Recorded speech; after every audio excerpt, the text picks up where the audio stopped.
विकसित भारत तुवच आहे. तुम्ही जितकी आमची जे पिढी आहेत, युवा पिढी आहेत, महिला आहेत, किसान आहेत आणि जे मिडल क्लास आहेत, खूप मॅक्सिमम जे पॉप्युलेशन आहेत त्यात येतात.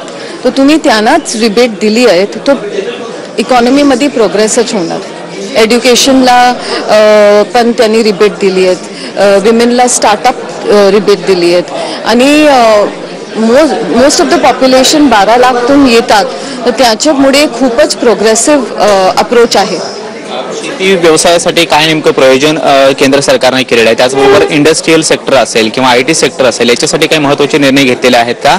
ज्या अर्थसंकल्प सादर झाला त्याच्याबरोबर इन्कम टॅक्स या कर प्रणालीच्या बरोबरच आणखी कोणते दिलासादायक निर्णय केंद्र सरकारने घेतलेले आहेत? केंद्र सरकारने ओव्हरऑल पर्स्पेक्टिव्ह घेतलेत. असं नाही की फक्त आम आदमीला बघितलंय. तुम्ही बघा इन्फ्रास्ट्रक्चरला बघितलंय, IT डिव्हिजनला स्कॉलरशिप्स दिलेत. 10,000 करोड पर स्कॉलरशिप IT मध्ये, त्याच्यानंतर EV मध्ये आणि जे फायनान्शियल सेक्टर आहेत, जे ग्रीन एनर्जी, मॅरिटाईम, शिपिंग आणि ॲग्रिकल्चर सगळ्यावर व्यवस्थित फोकस केलंय. एकदा इन्कम टॅक्सचाच प्रश्न विचारेन, कारण 12 लाखापर्यंतची करमुक्तीचा जो काही निर्णय घेतला तो आता सगळीकडे लोकांपर्यंत पोहोचतो आहे. मात्र त्याच्यातले जे स्लॅब निश्चित करण्यात आलेले आहेत ते लोकांना अद्याप नीटपणे समजत नाहीयेत किंवा स्पष्ट होत नाहीये. त्याची काही स्पष्टता तुम्ही करू शकता की 12 लाखापर्यंत सरसकट करमुक्ती असेल की त्याच्यामध्ये काही मोजके स्लॅब असतील ज्यामध्ये 5%, 10%, 15% असे 3 स्लॅब जे आहेत ते 12 लाखापर्यंत ठरवण्यात आले? जे फायनान्स मिनिस्टरनी सांगितलं की नेक्स्ट वीक कॉम्प्रिहेन्सिव्ह स्लॅब्स ते लोक सांगणार आहेत आणि ओपनली सांगितलं आहे की 12 लाख परत ते 80,000 त्याचं इमिजिएट रिबेट भेटतो. तो 12 लाख परत तो खूपच रिबेट आहेत त्यांना.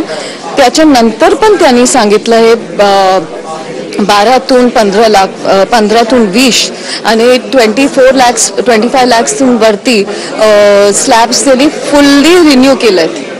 तर ते आम्हाला ॲनेक्स्टरमध्ये बघून हच माहिती पडणार, पण ते चेंज करून प्रोग्रेसिव्हच आहेत. त्यापैकी किती स्टार देता या अर्थसंकल्पाला? कारण तुम्ही म्हणता की सगळ्याच अनुषंगाने अर्थसंकल्प सादर झालाय, कुठल्याच विभागाला इग्नोर करण्यात आलेला नाहीये, सगळ्या सेक्टरला विश्वासात घेऊन त्यांचा विचार करून हा अर्थसंकल्प सादर करण्यात आलाय. तुम्ही कशा पद्धतीने पाहता आणि किती स्टार द्याल 10 पैकी? मी 10 पैकी 9 देणार. सोबत शीतल कालरो मॅडम होत्या, त्या IMCच्या उपमहासंचालिका आहेत आणि 10 पैकी 9 स्टार जे आहेत ते त्यांनी दिलेले आहेत. त्याचबरोबर फक्त इन्कम टॅक्सचे स्लॅब संदर्भातच नाही तर इतर विषयामध्ये सुद्धा सगळ्या सेक्टरचा विचार करून सगळ्यांना विश्वासात घेऊन केंद्र सरकारनं हा अर्थसंकल्प सादर केला. त्यामुळे सर्वसामान्यांचा सगळ्यात जास्त दिलासा आणि फायदा सुद्धा होणार असल्याचं त्यांनी मत व्यक्त केलं. पुढे जर्नलिस्ट रोशन सोबत कृष्णा सोनारकर, TV9 मराठी, मुंबई. तर अर्थसंकल्पामध्ये विविध क्षेत्रांसाठी मोठ्या गोष्टी